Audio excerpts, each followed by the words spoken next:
aula. Como vocês podem estar sabendo, nós vamos falar sobre uma das importantes áreas da psicologia organizacional, que é a gestão de pessoas, que é o guarda-chuva, onde o psicólogo geralmente fica naquele setor das organizações, principalmente empresas maiores, onde ele tem uma linha de ação bastante acentuada e poderosa no sentido de várias atividades que ele pode executar. É muito legal, né? É óbvio que não necessariamente o psicólogo tem que ficar só naquela área lá, naquele departamento lá, naquele setor lá. Ele pode transitar em todos os setores, mas, vamos dizer, o que é de praxe é ficar nessa área de gestão de pessoas. E é nisso que a nossa aula hoje ela vai estar envolvendo, explicar como funciona esse guarda-chuva, o que compõe cada subsistema, que é assim que eles chamam, né? Então, dentro desse gestão, então, tem vários departamentozinhos que a gente atua, promove e executa determinados tipos de atividades que são interconectadas entre si na organização. Só para reiterar a título de praxe, quando vocês tiverem dúvida, pessoal, me manda uma pergunta, se eu falei muito rápido, também coloquem, quero participação de vocês, que sempre foi muito gostoso na sala de aula, tá bom? Então, eu vou dar a sequência aqui. Vi também a Leila por aí, olha, o pessoal ali chegando com toda a força aí, ótimo. Vamos então, eu vou compartilhar com vocês, está carregando aqui, mas eu vou compartilhar com vocês a aula de hoje. Vamos lá.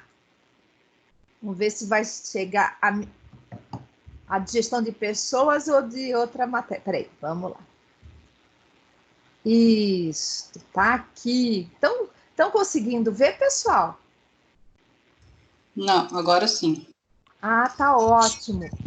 Então vamos sim, lá. Professora. Obrigada. Tá cortando, professora. Sim. A voz tá cortando o áudio, exatamente. Tá.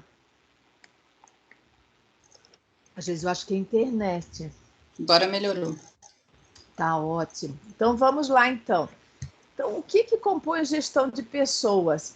Então, como eu comentei para vocês, a gestão de pessoas, ela é responsável por todo o desenvolvimento das pessoas no que se refere à aplicação da eficiência e eficácia nos processos humanos da empresa. E ela vai trabalhar, como vocês estão observando aí, em 6 subsistemas, que a gente pode chamar vários nomes, mas um deles aqui é processo de captar pessoas.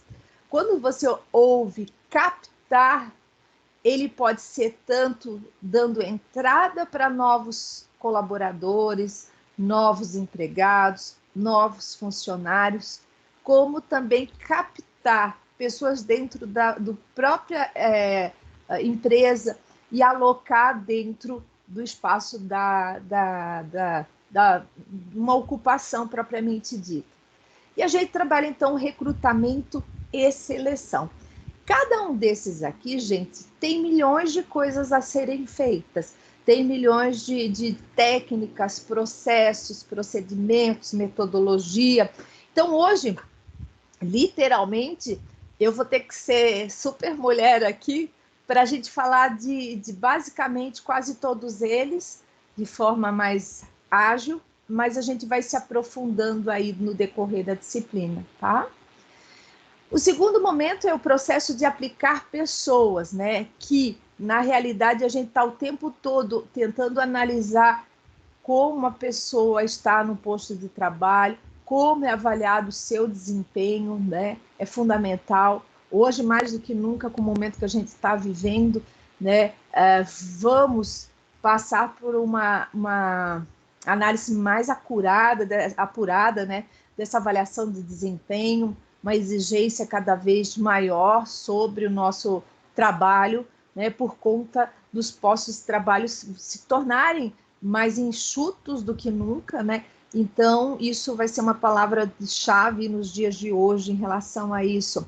O processo de recompensar pessoas, a própria remuneração, os benefícios e incentivos para, entre outras coisas, possibilitar uma satisfação também no ambiente de trabalho, né? As necessidades, né, que a gente tanto fala ali na área. O processo de desenvolver pessoas, eu confesso para vocês, essa área aqui é a preferida dos psicólogos, tá? Que é a questão do treinamento, do desenvolvimento, da educação corporativa, né? Da questão da aprendizagem, da gestão do conhecimento, tudo que envolve mudança de comportamento, mudança de atitude, mudança e melhoria das pessoas. O psicólogo geralmente é a área que ele mais trabalha, tá? Não que as outras não trabalhem, mas essa aqui é a paixãozinha, acho que por todos nós. Esse processo de manter pessoas é belíssimo, que quando vocês, principalmente, entrarem no Psicologia Organizacional 2, vocês vão ver muito sobre isso, o clima. O que é o clima? É literalmente o ambiente da qual você trabalha. Se é um ambiente leve, agradável, se é um ambiente hostil, se é um ambiente agressivo, competitivo, se é um ambiente de oxigenação, de criatividade, como é o clima, né? E a gente também é uma área, junto com desenvolver pessoas, que a gente trabalha, porque a gente fala que a casa, que seria a empresa, ela tem que ter um bom clima para que a gente trabalhe com segurança, com confiança, com serenidade, ou um pouco mais à vontade, encorajada. Então, ele é fundamental. E, por último, os processos de monitorar pessoas, que é a base de dados, os sistemas de informação para a gestão. Aqui não vejo tanto, eu não vejo tanto psicólogo, porque se vocês observarem, ele tem muita relação direta com a área de TI. Então, é o que eu sempre falava lá, quando trabalhava ali, numa das empresas que eu pedi os relatórios, não se tinha nenhuma informação no sistema da empresa. Então, a gente tinha que pedir para o pessoal construir para a gente, os TIs, documentos que nos favorecia ter essa noção sobre como é que estava a rotatividade, como é que estava o absenteísmo, como é que estava a avaliação de desempenho dos líderes. Então, a gente pedia documentos que, às vezes, você precisa acessar.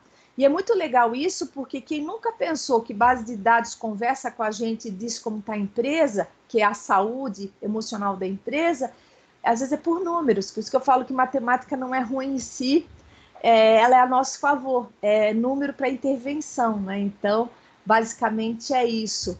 Tranquilo, pessoal, até aí, alguma dúvida de vocês ao chegar? Eu sei que tem gente chegando aí. Querem fazer um breve comentário, pessoal?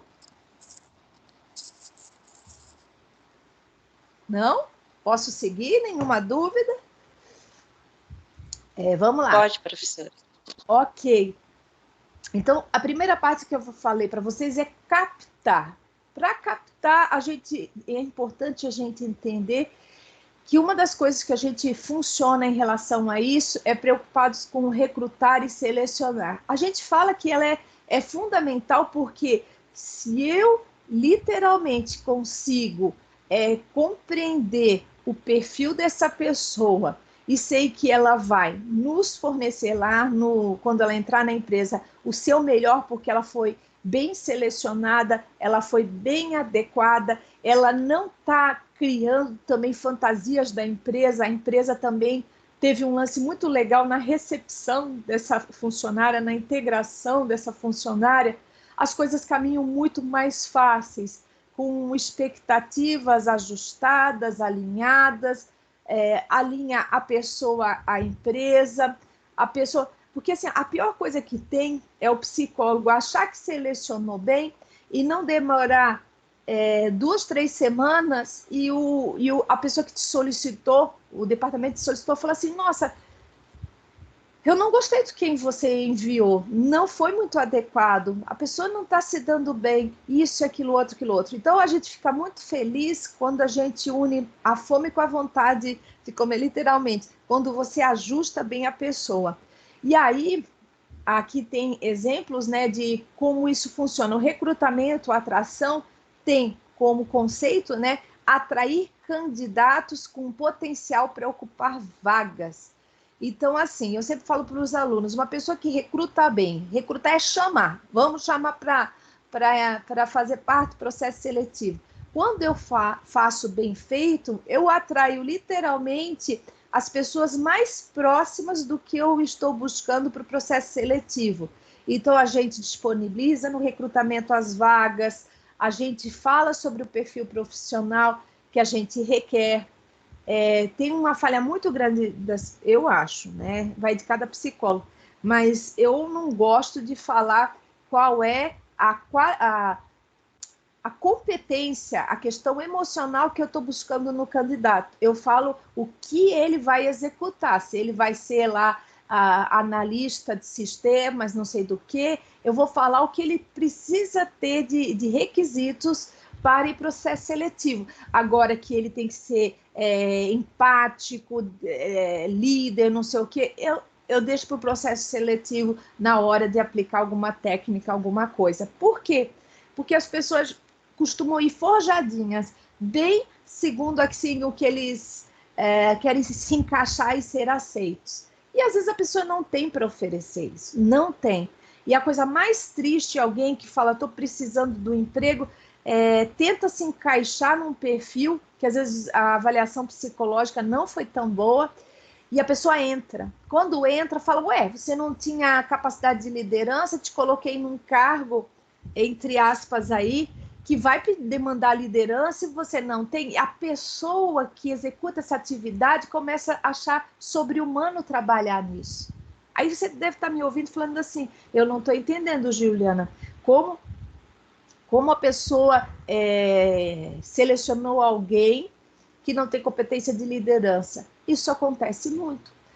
Não digo por nós psicólogos com formação em psicologia, mas nem toda empresa tem psicólogo, nem toda empresa tem administrador, nem toda empresa, às vezes simplesmente empresas bem pequenas, é o dono da empresa que vai fazer uma entrevista, uma conversa, e aí sabe-se lá o que é falado, o que é dito, né? O que é questionado, e a gente sabe que só entrevista é um meio muito bom, mas não é o suficiente, né?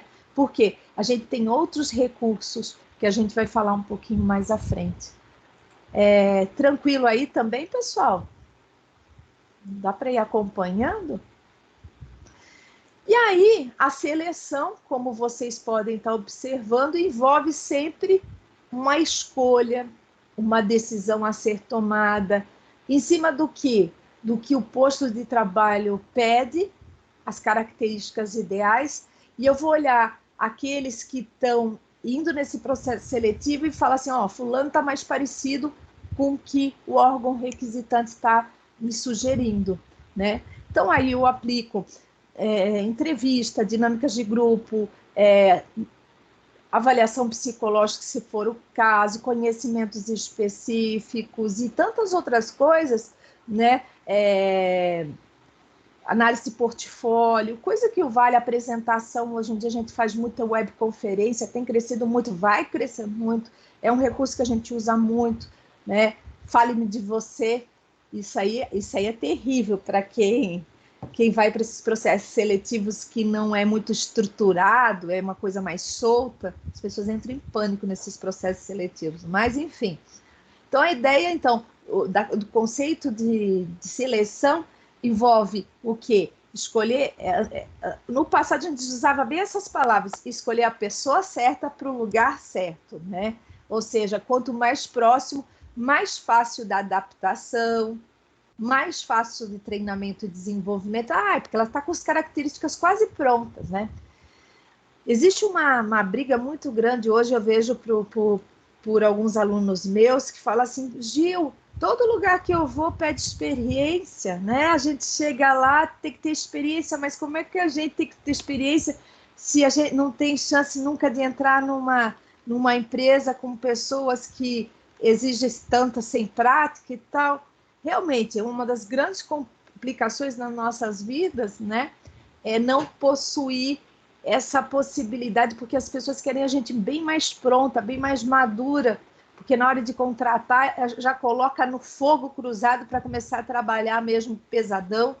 Por isso que eu sempre dou a dica, se possível, de começar a ver a campo quais estágios que possuem para ter essa prática, para ter essa fala, não esperar só estágios formais das disciplinas, mas de tentar, às vezes a gente tem que estar fuçando. Às vezes tem aluno que fala, já estou em tal empresa, eu falo, que legal. Não, lá já tem psicólogo, eles querem uma força-tarefa para recrutar, para selecionar, para avaliar, né? Então tem que estar atento. Dica que eu dou agora para todos vocês, aí nessa quarentena, é tentar colocar o seu currículo no LinkedIn, que o LinkedIn é a melhor e maior rede social profissional, né? Ali, gente, eu tenho certeza que, de uma certa forma, independente se vão te achar ou não,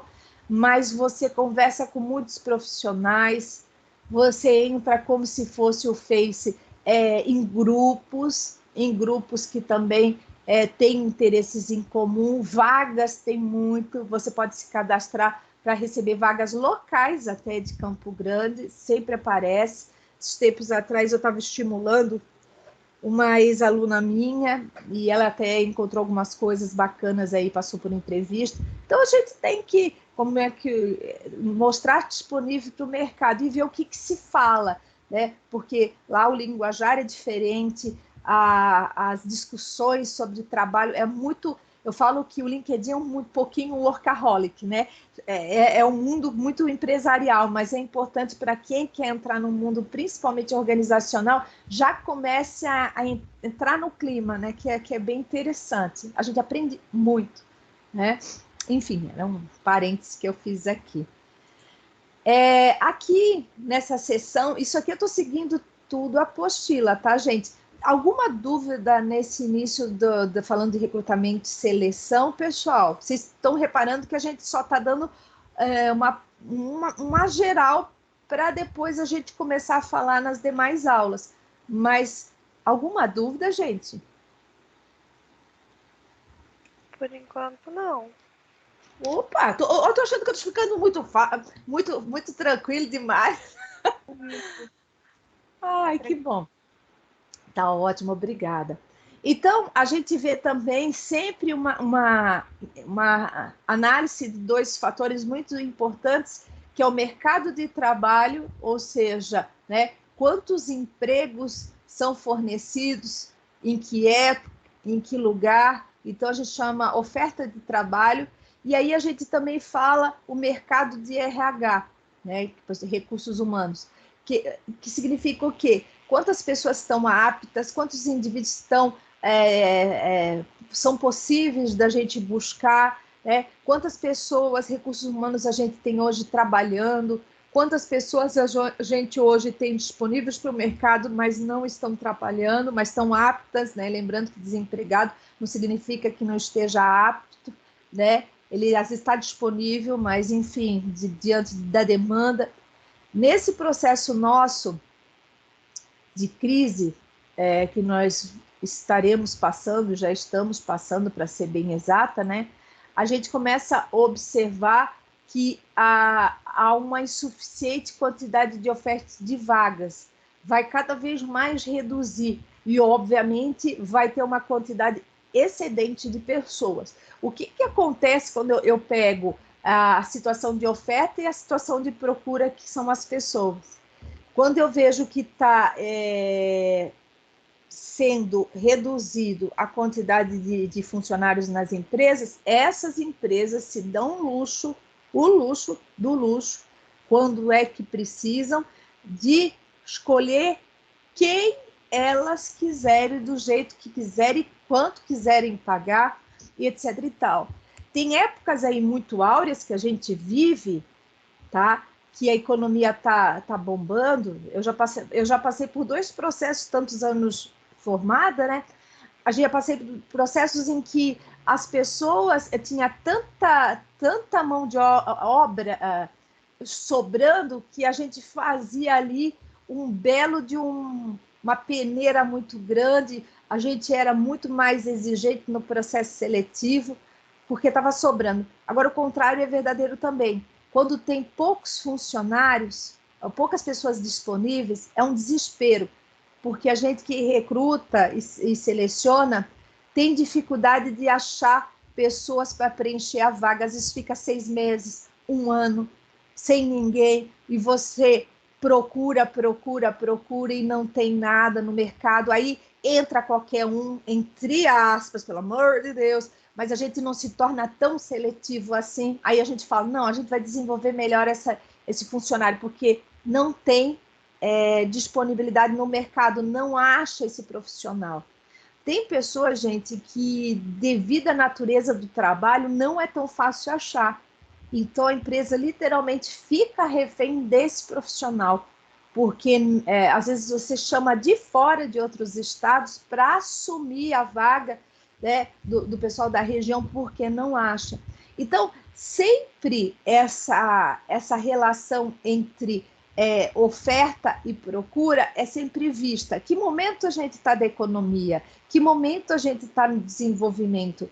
Aqui a gente fala muito bem assim, quando a gente está numa fase de desenvolvimento da empresa, a gente tem como ter maior atenção aos programas de qualidade, você tem maior investimento de determinadas coisas. Quando você está em fase de recessão, o que você quer de forma enfática na empresa, na cultura da empresa, de cima e embaixo? Eficiência, redução de custo, produção 1000 por hora, vamos cair em cima.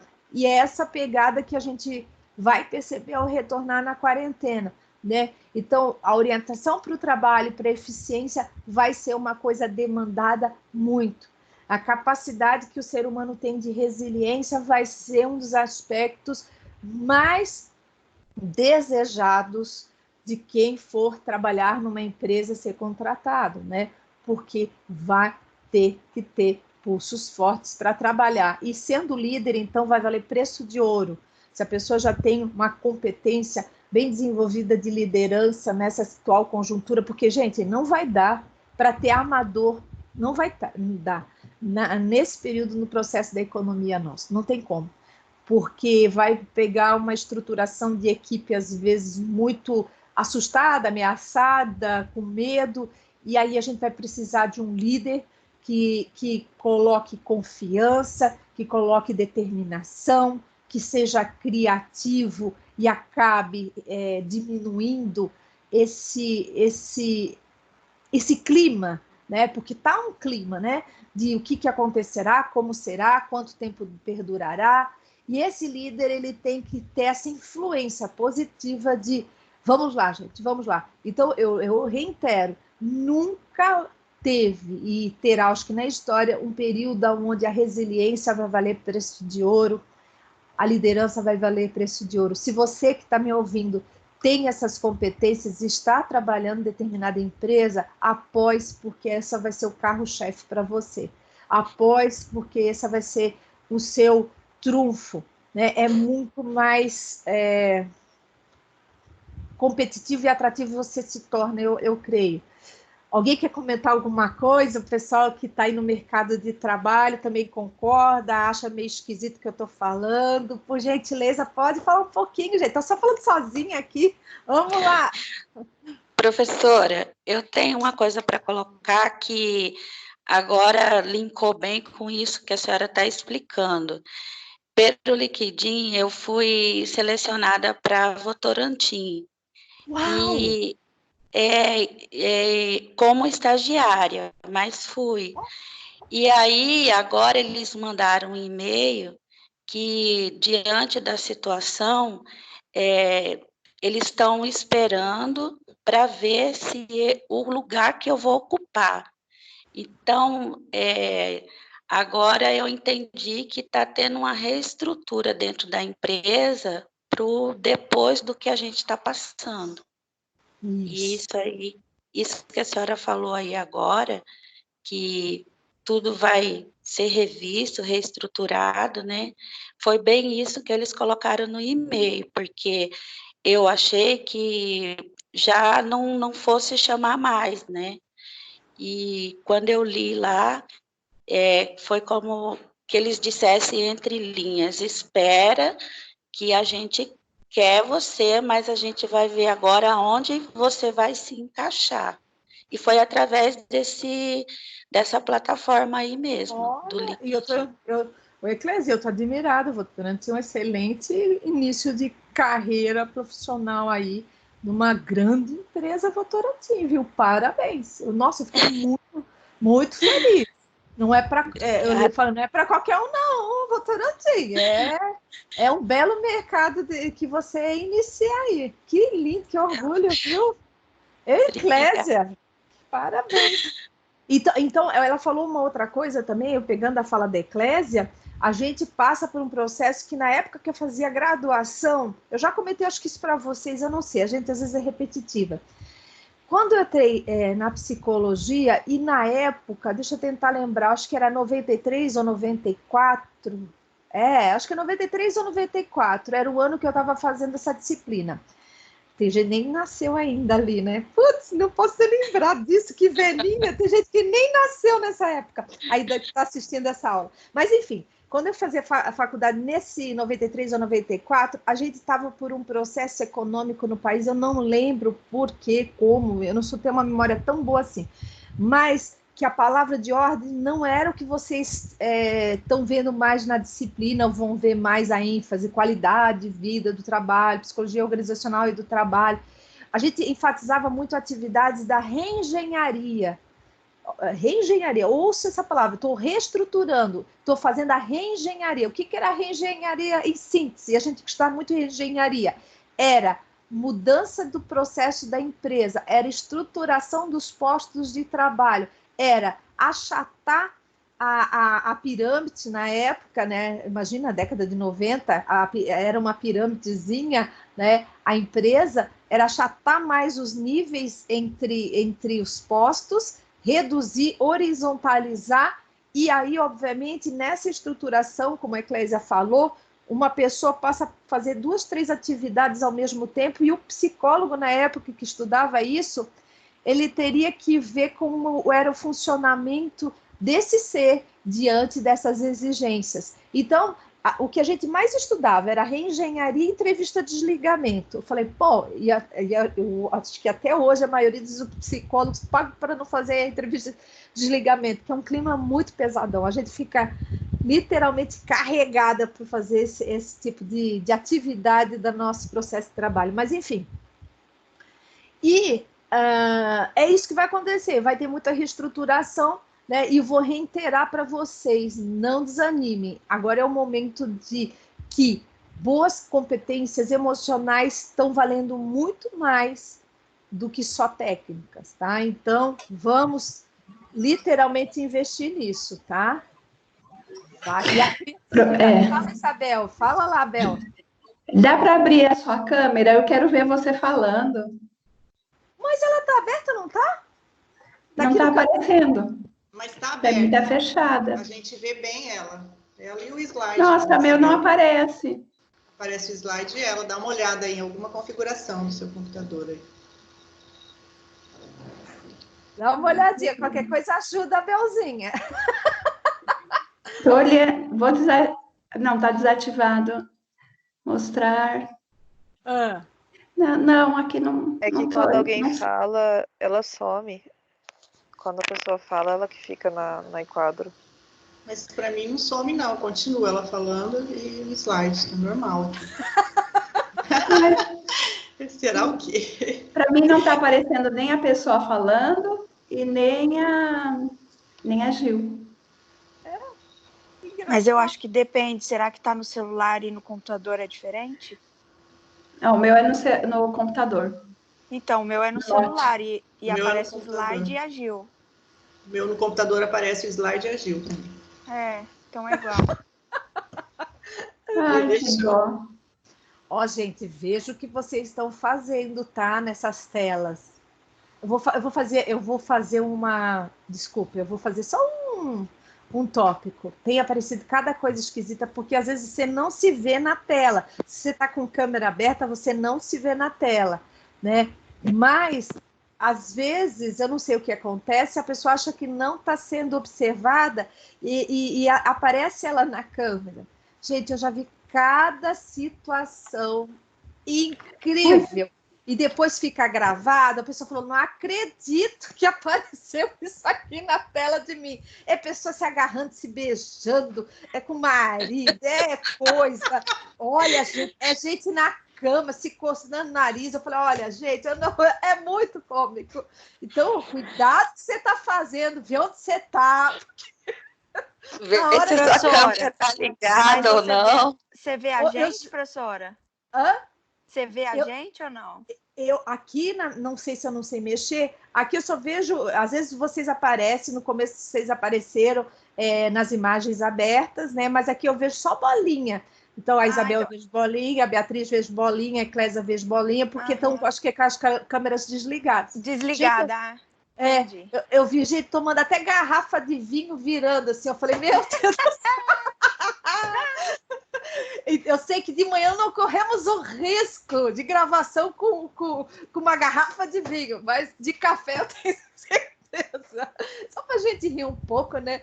Mas é cômico, né? Aqui eu sei que eu não posso comer. Vai lá, então tá. Aqui, gente, a gente fez um mapa conceitual para variar, né, dona? Deixa eu ver, a Leila gosta de mapa conceitual pra caramba. A gente faz aqui o processo seletivo, então a gente coloca aqui que uma das intenções aqui é, obviamente, preencher uma vaga. O psicólogo ele tem que entender quais são as características, as demandas, a natureza do trabalho, as responsabilidades. Ele tem que ter uma coisa que vocês quiserem anotar num papelzinho, quando eu falo compreensão, qual a vaga a ser preenchida, suas características, ele tem que ter uma análise e descrição de cargos, né? Ele tem que entender isso a fundo. É como se fosse, como é que é o dia a dia de um analista de sistemas na empresa X? Então, gente, não basta falar assim, ele tem que ser um analista formado em análise de sistemas, com competências emocionais XY, mas eu tenho que entender muito de como é o dia a dia dele, como é a semana dele, como é o mês dele, qual é as coisas mais recorrentes do que ele executa, né? E aí, outra coisa interessante, que eu também tenho que ter uma relação muito próxima e íntima aí com quem está requisitando essa solicitação. De repente, é um cara de TI, também um analista de sistemas, que chega para você e fala, psicóloga, eu estou precisando muito que você me arranje analistas de sistemas, porque o nosso colaborador vai embora, vai arranjar um bom emprego, não sei em que cidade, e a gente vai ficar desfalcado. Então, eu falo que psicólogo tem que se relacionar muito bem com eles. Por quê? Eu preciso conhecer também um pouco de quem está solicitando a vaga, porque às vezes esse analista de sistemas que vai entrar novo na empresa precisa se relacionar também com esse cara. E às vezes você até coloca em cima dos requisitos que esse chefe do setor te pediu. Só que eu tenho que pensar até quando esse funcionário novo ir para lá e trabalhar com ele, se a relação desses dois vai dar certo. Então, por exemplo, uma pessoa pode ser um mimo, uma pessoa muito suave para falar, muito doce, muito meiga, muito atenta, muito carinhosa, etc. Então, tenta imaginar uma pessoa guti-guti, maravilhosa. Só que tenta imaginar quem está requisitando é uma chefe linha dura, duríssima, daquela que fala grosso, no sentido de uma assertividade agressiva, e que você olha para aquela candidata frufru, você fala, frufru que eu falo assim, doce, meiga, suave, não vai rolar. não vai rolar. Com todas as características que essa chefe nos manda, que ela precisa, eu preciso entender que vai dar de encontro com essa mulher, essa chefe dela, que não é fluxicheire, não é tão mole para trabalhar com ela. Então, até nisso eu tenho que conhecer o perfil de quem está me demandando, quem é que vai trabalhar diretamente com essa pessoa, porque muitas vezes não dá certo. Já cheguei a olhar assim e falar assim, nossa, do jeito que o chefe dele é agressivo, e esse aqui também, não, esse novo aqui, que seria o possível candidato, não aceita desaforo, eles vão se pegar na empresa, eu não posso nem contratá-lo, embora seja todas as características de formação, de experiência de trabalho, eu não posso. Vocês estão entendendo?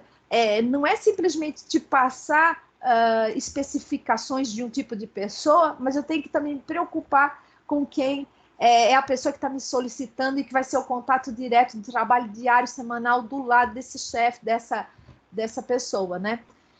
E aí, quando eu recebo todas essas informações de quem eles querem, como querem, do jeito que querem, eu já vou lá correr atrás de como eu vou recrutar.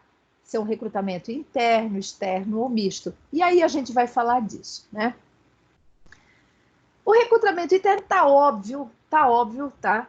Que é tudo que acontece dentro da empresa. Nem toda empresa tem praxe o recrutamento interno. Geralmente, às vezes, muitos fazem mais recrutamento externo, é chamar a gente de fora para dentro da empresa.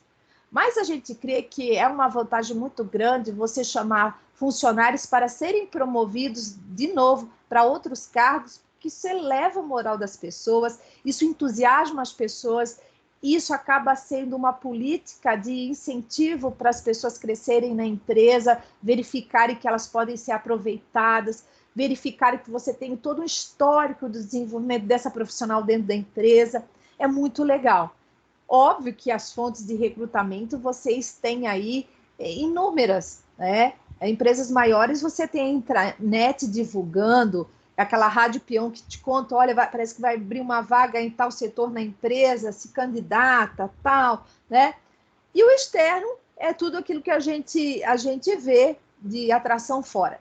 Uma das coisas que eu brinco muito com o pessoal, a gente está usando muito o WhatsApp para divulgar vaga de emprego. Gente, é absurdo. Você joga assim, ó, corre aquele WhatsApp por todo estado, né? Eu sempre falo para os meus alunos, o dia que vocês forem fazer um convite, um processo de recrutar pessoas, colocar data no próprio documento, que é o prazo final de recepção de currículo pelo site, ou coisa que o vale. Porque senão vai passar um ano e tem gente se candidatando para aquela vaga que foi solicitada no WhatsApp, né? Então, tudo tem que ser atento a isso. Mas hoje o mais forte mesmo são divulgações no LinkedIn, no WhatsApp, que é muito rápido, porque ninguém quer ter custo, né? Antigamente, na época do jornal impresso, ainda continua, mas o pessoal não tem usado mais, a gente fazia no jornal, e dependendo no jornal quantas linhas se fazia o anúncio, o lugar que era colocado desse anúncio era uma fortuna, né? Então, hoje, a gente está repensando tudo em economizar, em colocar, e nada melhor do que a gente ser atualizado, né, no que hoje tem funcionado e tendo respondido para achar esse perfil profissional que a gente tanto busca, né? Seguindo aqui em frente, estamos indo. Aqui, pessoal, vocês estão vendo um quadro que explica quais são os momentos que a gente passa, ou vários momentos, né, no processo de seleção. A gente tem desde a análise do currículo, tá certo? Aonde a gente dá uma passada de olho para conhecer um pouco da história dessa pessoa profissional, a gente fica atento a informações dele que podem estar nesse processo e nos facilitam, né? Lembrando, há um tempo atrás a gente falava que a gente levava 20 segundos para analisar um currículo que chega na plataforma que você tem, porque a empresa hoje está toda organizada. Esses 20 segundos caiu para 4, 5 segundos, que você bate o olho. Ou seja, hoje uma pessoa tem que escrever bem um currículo, porque é muito rápido o olhar da pessoa. Eu sempre oriento a todo mundo que me pergunta como é que é um bom currículo, fazer uma síntese, um bom objetivo. As primeiras 2, 3 linhas abaixo da identificação vão ser as coisas mais primordiais hoje na hora de atrair a pessoa e colocar esse eu tive interesse. Então, hoje a gente literalmente é uma vitrine e a gente tem que saber jogar a nosso favor uma escrita interessante, né? Então, por isso, todo um cuidado com língua portuguesa, todo um cuidado com a apresentação de um currículo voltado para resultados, currículo voltado, né? Porque a pessoa tem que olhar para o teu currículo e, de forma muito dura, que eu vou falar, ele vai olhar e falar assim, no que essa pessoa vai agregar, o que eu vou ganhar com isso, contratando essa pessoa para a minha empresa. Tá? Então, na hora de escrever, quero que você olhe para o seu currículo, não sei se ele está parado há muitos anos ou você nunca fez, e você olha assim, bate o olho nele de novo, vê onde é que está, sacode a poeira, agora estamos na quarentena, dá uma oxigenada nesse currículo, e você fala assim, esse currículo me representa? Esse currículo mostra a minha história de vida? Esse currículo, ele demonstra a minha personalidade? Se ele não responder essa simples pergunta, você tem que refazer ele com muita atenção. E lembrando que, por mais que você tenha uma única história de vida, quando você vai encaminhar o seu currículo para determinado tipo de empresa, para determinada local, às vezes você vai fazer currículo distinto, só não vai mudar o teu nome e a tua profissão, mas às vezes você vai enfatizar algumas trajetórias profissionais com maior ênfase, outras não. Para vocês terem uma ideia, eu sou professora a maior parte do tempo e a minha profissão. Eu dou aula em algumas universidades e pós, né, além da Uniderp. Mas o que eu faço? Tem lugar que eu vou que eu não menciono, por exemplo, que eu sou, sei lá, perita em avaliação psicológica. Não menciono, não acho que, dependendo do curso que eu vou fazer, entrar numa administração, isso vai me dizer muita coisa, sei lá. Outras eu não vou falar porque eu sou especialista de trânsito também. Então, às vezes eu omito. Ela existe, está lá no currículo Lattes, mas na hora de digitar alguma coisa, eu vou dar ênfase, sei lá, no quê? Mas eu falo, isso aqui está com mais cara do que eles estão querendo. Então, eu vou colocar determinada coisa de formação. É como uma empresa que eu fui trabalhar como professora, e eles queriam vários cursos dentro das disciplinas. A minha era, a busca, né, desse professor era para dar aula voltado ao processo de coaching. Eu tive que colocar o meu coaching lá, e nem sempre eu coloco, vai depender de onde demanda, né? Por isso que eu falo, a gente tem que ter sacada para a gente literalmente atrair as pessoas, que é esse primeiro ponto que a gente fala de gestão de pessoas, né? Tranquilo? Pensaram um pouquinho no currículo de vocês? Eu espero que sim. O contato inicial, né, que é aquele candidato via telefone, via webconferência, que hoje está se usando muito, a gente dá uma checada para saber o que está sendo falado, realmente assim ou é. Você muitas vezes faz até uma prévia para verificar se realmente a pessoa tem um inglês intermediário, avançado, né? Já comentei de uma colega minha que ela falava que tinha inglês fluente, foi fazer entrevista só em inglês, ela saiu correndo, ficou com uma vergonha que nem tinha nem fala, só disse good morning, dali ela ficou muda e saiu correndo. Ela entrou em pânico. Então, quer dizer, tudo isso é levado em consideração, né? A própria entrevista, como vocês podem observar, seja individual, seja em grupo, às vezes você não tem determinado tempo para passar tantas fases assim, então às vezes você reúne em grupo e já vai olhando aí como analisar e como, enfim, técnica. Os testes psicológicos, lembrando, teste psicológico, nem toda empresa ela vai custear os teus testes. Os testes são muito caros, lembrando que você sempre utiliza pelo SAT-Psi, se é favorável, desfavorável, porque existe, por exemplo, baterias de aptidões que é muito bom a empresa comprar com o nosso CRP para a gente avaliar. Eu gosto muito dessa coisa das aptidões, enfim. O importante nesses casos, né, é que te dá mais um instrumento muito bom e que ninguém nos tira, né? Vocês estão fazendo medidas, né? 2, é um dos nossos grandes respeitos da nossa área, é a avaliação psicológica, né, que a gente faz. As dinâmicas de grupo, confesso para vocês que é muito interessante, mas ao mesmo tempo muito tenso a dinâmica de grupo, porque dependendo como você conduz, você sabia que você pode ser processada se você não entender de legislação, se você não entender do time certo com essa dinâmica, se você não tiver prática, se você não tiver formação, enfim, é muito preocupante. Já vi muita gente saindo do processo seletivo atrás de um advogado para processar a empresa, porque vai achar XYZ, que houve recriminação, que houve constrangimento. Já teve gente que constrangeu uma dinâmica de grupo que tinha que tirar os sapatos, outras já processou por causa que tinha que dançar, que era contra a religião, enfim, dá N problemas, né? E a gente sabe que uma dinâmica de grupo mal conduzida, ela não vai avaliar aquilo que está sendo buscado.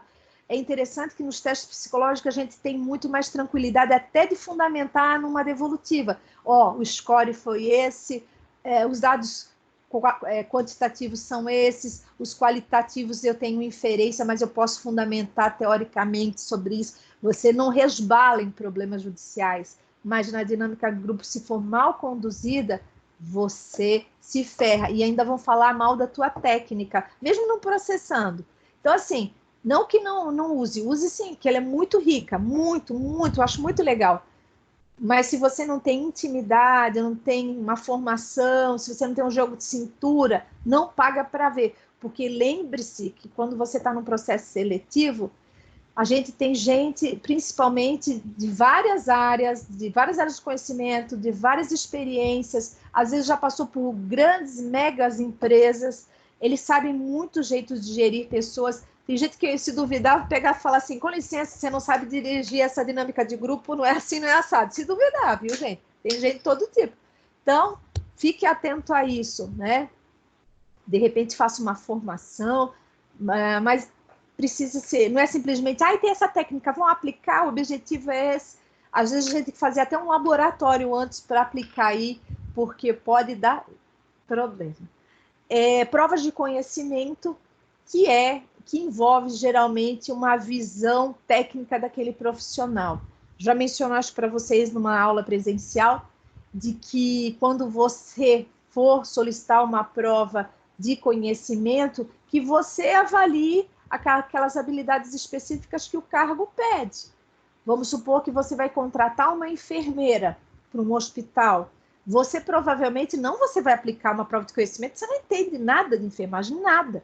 Mas, de repente, a gerente do setor, a responsável maior pelo setor de enfermeiros, ela tem possibilidade de fazer, tipo, uma prova escrita dos principais itens que ela julga serem fundamentais para verificar se a pessoa tem conhecimento específico e adequado para o exercício da profissão no hospital, né? Então, a gente espera que ela faça uma prova adequada para aferir se a pessoa está apta em conhecimento técnico. Então, ele investiga muito o conhecimento técnico. Então, pode ser prova dissertativa, objetiva, fica ao gosto do freguês.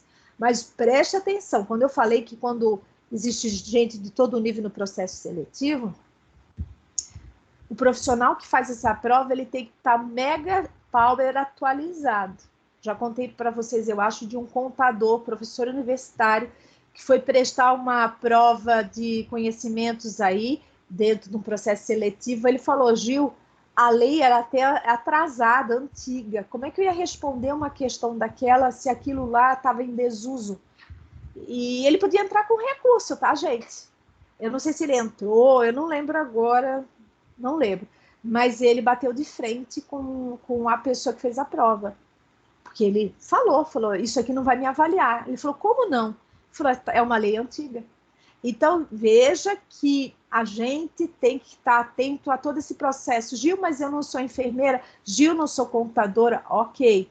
Mas é importante a gente, como que capacita os nossos colaboradores e fala, olha, dá uma olhada sempre nessa prova de conhecimento, se ela literalmente contempla todas as características, se você vai ficar atento, por exemplo, a dados aí de resoluções, de determinações, tudo, né? Enfim, porque demanda muita atenção. Então, não é algo feito de qualquer jeito. E só reiterando, é uma área que muitas pessoas, a maioria dos psicólogos ficam na área de gestão de pessoas, às vezes é o que mais fazem, né? Então, a gente precisa fazer bem feito. Tranquilo, alguma dúvida? Gladys, Aline, Eclésia, Luana, Leandro, os meninos estão num silêncio, parece que nem estão aqui. Alexander. Vou virar aqui, então. Treinamento... Professora. Diga. Ai, que bom, Sou o Rodrigo. Eu tenho uma dúvida. Nós estamos conversando bastante sobre o papel, né, do psicólogo organizacional nas empresas e tal. Qual a diferença? Na minha cabeça está um pouco vaga essa distinção. Qual a diferença do profissional, o psicólogo, né, organizacional e do trabalho, para o profissional que é formado em RH, por exemplo? Obrigado. Ah, legal. A diferença é assim. A gente tem um diferencial. A gente estuda esse RH, né, de uma certa forma. Claro que o profissional que só faz a graduação em RH, ele estuda com uma profundidade, vamos dizer, bastante acentuada nisso que eu vou falar, né, bastante, vamos dizer, bem detalhista, tá? Ok.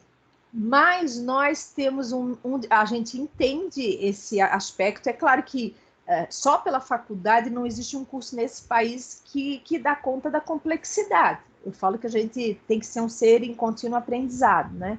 Mas o que nos diferencia do profissional de recursos humanos, do psicólogo, entre outras coisas, é avaliação psicológica, leitura do desenvolvimento humano, essa questão de entender como se dá a mudança, processo de mudança, entendimento de cultura, de clima, de como as pessoas se interagem, como se comportam. A gente tem uma visão estratégica, né? Então, a gente, além da técnica que o psicólogo organizacional, que é voltado à área de gestão de pessoas, a gente tem uma leitura e um arcabouço teórico e prático de intervenção.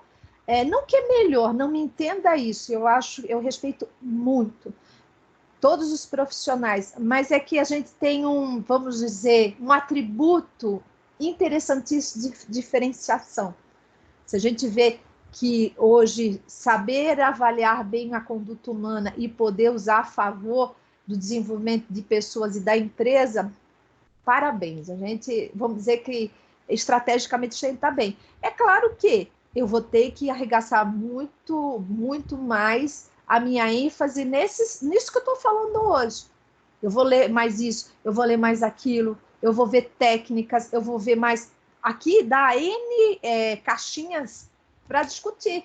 O que tem de mais de tecnológico hoje no processo seletivo? O que tem de mais de tecnológico? Hoje tem até processo seletivo com gamificação. Hoje está na onda gamificação. O que é gamificação? Você, dependendo do cargo, você tem lá um jogo que você demanda ver e analisar pensamento estratégico na negociação, pensamento estratégico na visão sistêmica, pensamento estratégico disso, daquilo, de administração de tempo. Cara, tem coisas assim absurdas. Realidade virtual, provas a serem feitas.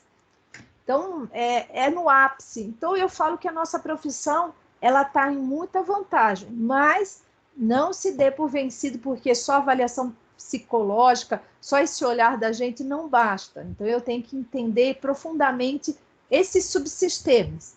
Aí, pegando o livro, fazendo pós e correndo atrás, tudo dá certo. Não sei se eu expliquei como é que foi para você, deu para responder? Tudo certo, professora. Muito bem explicado. Muito obrigado. Imagina! Então, vamos lá falar sobre treinamento, desenvolvimento e educação propriamente dito? Vamos lá! Cara, como passa rápido. Eu quero que vocês gravem isso daqui. Gravem. Tá? Quando eu vou falar assim, eu vou treinar o funcionário, eu estou falando assim, eu vou ensinar esse funcionário a desempenhar a atividade dele naquele posto de trabalho. Vamos imaginar hoje que eu sou uma gerente de RH, trabalho numa grande rede de supermercados e, óbvio, o movimento que está hoje, acho que um dos lugares que está bombando é supermercado, né? Vamos tentar imaginar uma rede atacadista da vida. Eu vou precisar de mais gente trabalhando nos caixas, nem que seja temporariamente. E aí tem muita gente lá que está sendo contratada, mas não tem prática. Então, o que eu vou fazer? Eu vou fazer um treinamento para aquela pessoa se capacitar para trabalhar como caixa, né? Ele tem que entender dos sistemas, ele tem que entender da abertura do caixa, fechamento do caixa, não sei o que são os detalhes dessa função. Isso é treinar, ou seja, otimizar essa pessoa, as competências necessárias para que ela possa executar bem um trabalho e fluir, né? Então, é aquela velha história, eu preciso treinar. É claro que todo começo de treinamento leva um tempo, cada ser humano tem um tempo a aprender algo, e isso a gente tem que ficar atento. Então, por exemplo, se eu estou com pressa, sou uma cliente no supermercado e vejo um caixa escrito em treinamento, desculpa, eu já vou lá para outro caixa porque eu tenho pressa. E eu sei que a pessoa tem aprendizado e eu nem posso exigir desse ser que, coitado, está lá no treinamento super puxado, né, e querer que tenha agilidade. Então, essa sensibilidade que o gestor também tem que ter, que existe uma adaptação. Uns são mais rápidos, outros são mais devagar, né? Mas lembre-se que quem ensina, quem dá o treinamento, tem que ser muito didático. Eu falo que não dá simplesmente para você ser um chefe, mas se você não tiver a didática necessária, às vezes até o novo funcionário ele é muito bom, mas é você que é péssimo para explicar o serviço a ser feito. Então, tem muita mania, viu? Eu fico pé da vida. Eu, quando trabalhava em empresa grande, assim, o pessoal ficava, pô, chegou aqui, mas não sabe fazer, mas eu pensava comigo, aonde esse ser, esse gerente, sentou para orientar adequadamente esse serviço? Delargou, não é delegou, é delargou e jogou lá e se vira nos 30. E não é, né, gente? Cada empresa pode ser o mesmo serviço que se executava, mas é um jeito diferente de trabalhar, de conduzir o negócio, tudo mais. Já no desenvolvimento, vou desenvolver essa pessoa, eu estou vendo a longo prazo essa pessoa. O que eu estou vendo? O quanto que ela vai ser útil, principalmente no longo prazo. O que ela precisa se desenvolver? Hoje ela está como caixa, mas se eu percebo que ela tem o potencial, que ela não vai ficar por muito tempo no caixa, eu tenho como psicóloga falar, vamos fazer um processo, um programa de desenvolvimento nessa pessoa. Porque numa oportunidade, a gente já transfere ela para outro departamento. Porque eu já vi que ela tem capacidade de liderança ali entre os caixas. É uma pessoa muito organizada, é uma pessoa ponta firme, é uma pessoa que recém entrou, está querendo ajudar o colega que é novo funcionário que também está entrando, é uma pessoa de bom relacionamento interpessoal, essa caixa. Então, eu já fico atento a isso. E eu não sei se vocês estão vendo aqui, eu vou pegar aqui a setinha, ele fala também que o desenvolvimento é focado no ensino e o fortalecimento dos chás. Vocês sabem o que é chás? Muitos sabem o que é, mas eu tenho dúvida, será que todo mundo sabe o que é o chás? Quem é que não conhece o chás? Tenho medo de alguém não saber. Chás é aquilo que a gente toma de manhã no café. Delícia! Não! O chás é a abreviatura de competências, habilidades e atitudes, né? Por isso que eu falei, eu vou tirar essa dúvida, né? Que parece isso, né? Então, o que eu sei, o que eu sei como conhecimento, que habilidades eu tenho para executar atividade, né? enfim, e quais as atitudes ou quais os comportamentos visíveis que eu vejo no desenvolvimento, na execução do trabalho. Então, desenvolver essas competências, o tal dos chás, né? Enfim, tudo isso daqui tem a ver, então, como eu falei para vocês, no desenvolvimento de longo prazo, e a pessoa assume cargos estratégicos na organização. Gente, eu digo uma coisa, a gente como psicólogo organizacional tem uma coisa muito forte na gente. Quanto mais você trabalhar nessa área, mais você vai bater o olho em alguém, não conta nada disso para ninguém, mas isso é coisa de Gil. Você parece que vai tendo intuição de olhar para a pessoa e falar, parece que eu estou vendo nesse posto essa pessoa no futuro. Por quê? Porque vai ficando, não é que intuição é algo mágico, transcendental, mediúnico, não tem nada a ver isso. É que a intuição, ela tem uma relação direta com experiência de vida.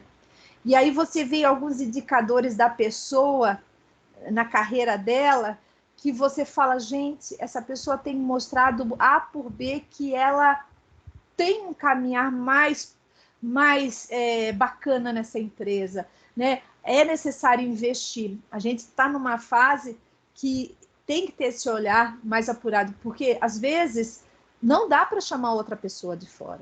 Às vezes a empresa falou, olha, não vamos pagar mais ninguém para vir para essa empresa, a gente está com os custos super reduzidos, a gente tem que aproveitar o que está na empresa.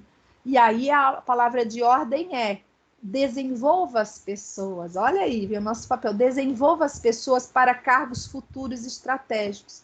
Então você vai ter que preparar essa pessoa, que é muito bom, por sinal, porque ela entra pelo recrutamento interno aí, que eu acabei de falar, né? E aí, o desenvolvimento, como eu falei, é um conjunto de atividades de ensino que preparam as pessoas, tal, para criar um diferencial competitivo, tudo mais, né? Aqui diz que o treinamento e desenvolvimento é uma atividade que envolve tanto os objetivos organizacionais da própria empresa em si, como dos seus colaboradores, dos seus sonhos, dos seus projetos de vida. A Eclésia, por exemplo, ela está dentro de uma perspectiva de possibilidade de trabalhar na Votorantim, passou no processo seletivo, então não deixa de ter também a importância dela enquanto pessoa do crescimento dela. Tempos atrás, as pessoas, eu não sei como é que está o processo de seleção da Petrobras, mas todo mundo que entra pela Petrobras, ela precisa fazer um curso de capacitação muito longo, não é? Para entrar. Eu fui aprovada, sim, mas eu levo no mínimo 2, 3 meses de estudo, de desenvolvimento. Sou remunerada por isso, até tempos atrás era assim, precisa até checar. Eu sou remunerada, em si eu não vou lá direto para o meu cargo. Eu passo 2, 3 meses me capacitando, recebendo o meu salário para entrar na Petrobras, né? Então, o que eles fazem? Um investimento, uma qualificação e um aperfeiçoamento pessoal muito denso, né? É super concorrido. O concurso da Petrobras é terrivelmente concorrido. É super exigente? Gente, esses tempos atrás eu baixei uma prova seletiva da Petrobras de psicólogo organizacional. É maravilhosa a prova, ela é bem rica, ela não é cheia de pegadinha, mas exige bastante pensamento crítico para fazer a prova, enfim. É isso aí, cada empresa tem um jeito. Fala lá, Cris. Cris, quer falar alguma coisa, Cris? Não? E aí ele fala... Não, professora, desculpa. Imagina. Aí ele fala da educação, né? Que envolve, na realidade, a qualificação, a preocupação que a empresa tem com os funcionários. Ele fala da educação corporativa. O que é educação corporativa? Geralmente é um instituto, geralmente é um departamento, geralmente, às vezes, é um prédio, geralmente é um sistema de educação corporativa, intranet, que você pega o desenvolvimento do funcionário em cima das prerrogativas do desenvolvimento da empresa, da missão, da visão, dos valores. Por exemplo, empresas grandes que têm educação corporativa, eu sei que tem alunos nossos que trabalham nos bancos, né? Nossa, é fantástico, Banco do Brasil, banco disso, banco daquilo, a educação corporativa é incrível, não vem de um consultor de fora, não vem com uma linguagem de fora, ele vem preparando o ensino, o desenvolvimento de liderança em cima, literalmente, do negócio da empresa, em cima das metas da empresa, em cima do que ela acredita, em cima do que... Por exemplo, eu vou só explicar a educação corporativa. Nós, dentro da universidade, todos os professores no Brasil, que fazem parte do grupo da Croton, a gente já tem uma universidade corporativa chamada UK, Universidade Croton. E lá, por exemplo, só para vocês terem uma ideia, nós fomos treinados, a palavra é treinamento, para entender da metodologia do KLS 2.0, que é essas que vocês conhecem do pré-aula e pós-aula. A gente, então, foi submetido a um treinamento para entender essa metodologia, porque é fundamental para a gente trabalhar, é assim que funciona. Então, verifique que quando eu treino, é em cima do quê? Do que a empresa funciona, é do jeito que a gente tem que se adequar em cima disso, a gente tem que se desenvolver em cima dessa fala. Então, a universidade corporativa, ela vem nesse engajamento, tá? Nesse processo, que sempre está pensando aí em estratégias de longo alcance aí. Porque se eu não fizer, ou se eu não for capacitado, como é que eu vou conseguir tocar um negócio da empresa? É uma empresa, né? Enfim. Tranquilo, gente? Só para vocês terem uma noção também de como a gente passa, né, na capacitação. E aqui, isso daqui cai em prova, tá? Pode tirar foto, pode pensar o que vocês quiserem. Eu já falo até o que vai cair na prova. Não me pergunta quando vai ser o dia da prova, que ainda não sei. Não faça perguntas difíceis. Eu também estou querendo saber e eu não sei. Mas se a gente professora, pensa... Diga, querida. Que slide que a gente está aqui, para mim aqui não está passando. Tá certo. Nós estamos no 19º. Ah, tá bom. Obrigada. Alguém também não está vendo, gente? O meu também não está passando. Eu que estou passando. Tá. Então tá no 19, tá, gente? Gil. Oi. Por gentileza, pede para desligar quem está com o microfone aberto, porque está dando muito eco aqui para mim. Tem alguém com o microfone que tá aberto. Estou até ouvindo barulho de flauta. Isso, obrigada, gente. Tem, então, aí as 4 processos do treinamento que eu levanto as necessidades, eu faço o projeto, a programação desse treinamento, eu executo e eu avalio os resultados desse treinamento. Nós vamos falar de cada um desses. Gente, isso daqui, ó, só esse slide aqui, eu já dei uma pós-graduação, uma disciplina de pós-graduação de uma carga horária, acho que de 28 a 36 horas, só falando isso daqui, ó. Que existem normas brasileiras e técnicas de certificação de ISO, que fala como executar da melhor forma possível isso daqui. Existe uma regra. Toda empresa grande, ela precisa ter certificação, principalmente essas que têm aí as ISOs da vida. Tudo isso daqui é um documento padrão de funcionamento, de execução, de registro, de documentação. É uma série de exigências. Mas o que é importante para nós? Entender o funcionamento. Porque muito consultor ganha muito bem quando ele faz esses 4 processos bem feitos, tá? Mas, se quiser, a gente vai passando material. É cheio de detalhezinhos, as normas técnicas de certificação de treinamento e desenvolvimento, mas vale a pena estudar um pouco disso, tá? Então, aqui, para vocês terem uma ideia, aqui são as fases, eu não gosto muito dessa que é complicada, né? Desculpa, gente. São essas 4 fases que eu falei do treinamento. Eu levanto a demanda, né? Então, vamos lá, vamos ser mais claros. Eu chego numa empresa, sou consultora, eles falam assim, olha, nós estamos com um problema muito sério de assédio moral na empresa. Já tivemos processos, já tivemos problemas, está tendo muita crítica, está tendo muito problema de relacionamento interpessoal com alguns líderes, né? Que geralmente quando o clima está assim, tá bichado tudo, não é um setor só, né? Quer dizer, é toda uma cultura esquisita aí que precisa ser trabalhada. E aí, você levanta essa demanda dessa queixa.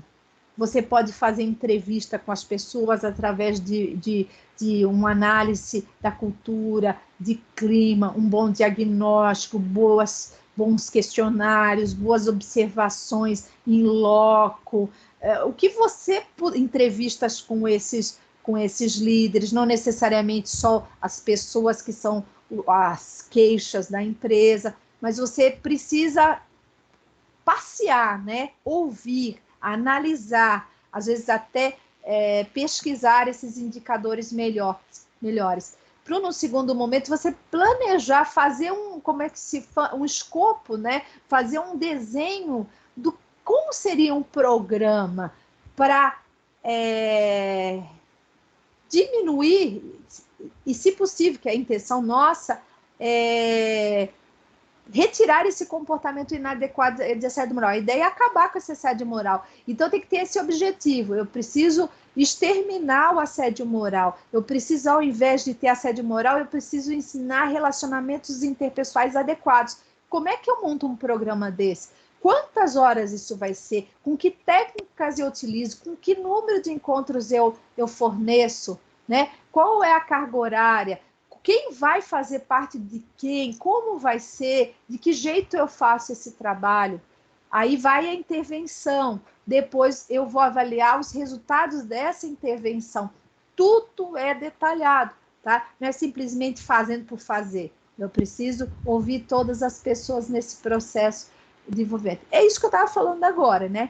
Então, a primeira etapa é o levantamento das necessidades ou diagnóstico, tá? Que eu posso fazer de 3 jeitos aqui, tá? Eu posso analisar individualmente os trabalhadores, eu posso analisar, por exemplo, se for o caso, das tarefas que eles executam, eu posso estudar um pouco dessa empresa de maneira geral, nesse levantamento das necessidades. Como? Quando eu avalio, tá ficando claro isso? Diagnostico, tento analisar a empresa, eu fico atenta, por exemplo, aqui, por exemplo, se as pessoas têm treinamento, se as pessoas, como é que está essa equipe, se ela está treinada, quais são as prioridades, quando acontece esse desenvolvimento, quais são as condições ambientais e de clima na empresa, o que a empresa tem como estratégia. De repente a empresa fala, não é o caso agora, mas empresas aí um tempo atrás, eu preciso expandir. Ao ouvir isso, eu sei que a empresa não vai muito longe se ela tem uma reclamação de assédio moral. Ela, por mais que ela queira expandir, ela vai ter mais complicações, ela vai ter mais processos se ela não parar para trabalhar essa situação. Enfim, né? Ela vai queimar a imagem organizacional perante a sociedade. A empresa, gente, ela não é portas fechadas. Ela não fica, né, desse lado de cá, mas ela fica exposta, né, a toda essa situação.